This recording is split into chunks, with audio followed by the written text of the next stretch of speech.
Ah, sa Yes. kabila ng kapalpakan ng Administrasyong Bongbong Marcos, may kumakalat pa ring Noel. Ano pong masasabi nyo dyan, attorney? Tunay na nakakabahala yan.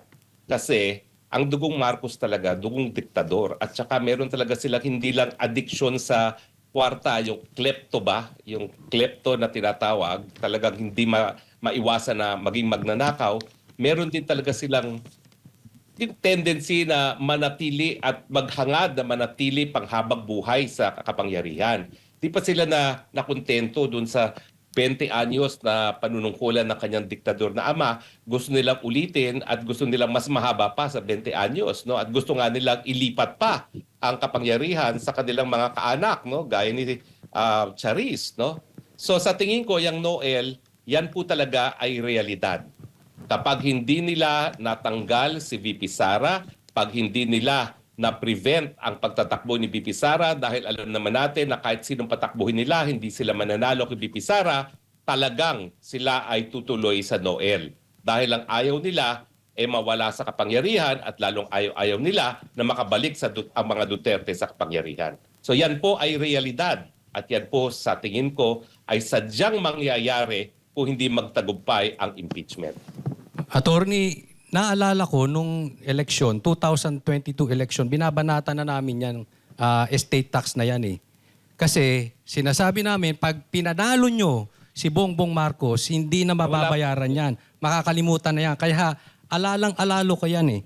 Itong 203 billion, ito ay sabi, final and executory. Ngayon, alam naman natin, attorney, gumagana ang bend the law. Just in case, baluktutin nila ang batas ngayon. Sa 2028 ba, pagka maayos na yung nakaupo, pwede pa rin ba talagang balikan itong estate tax? Kasi ang laking tutulong nito sa taong bayan. Alam niyo po, talagang dalawa lang ang sigurado sa mundong ito. Ang kamatayan at ang pagbabayad ng buwis. Kapag makaupo ang isang matuwid na presidente, pati underwear ni Bongbong Marcos hahabulin. Pambayad na kanilang ibinayarang mga buwis. Kaya nga lang, ewan ko lang kung merong tatanggap sa underwear na yan. No? So, pero itaga nyo yan sa bato. Kinakailangan patunayan natin na mapaparusahan ng mga nagkakasala at dapat mauna yung pamilyang Marcos. Yan ang ating pagkakamali.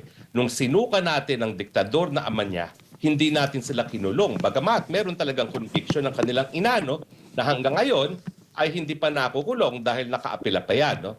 Yan po talaga ang kamalian natin. Dahil akala nila they can get away with anything and everything. Kaya ayun, sa part 2 ng Marcos, talagang sobra-sobra ng pagnanakaw, sobra-sobra talaga ang lantarang kriminalidad.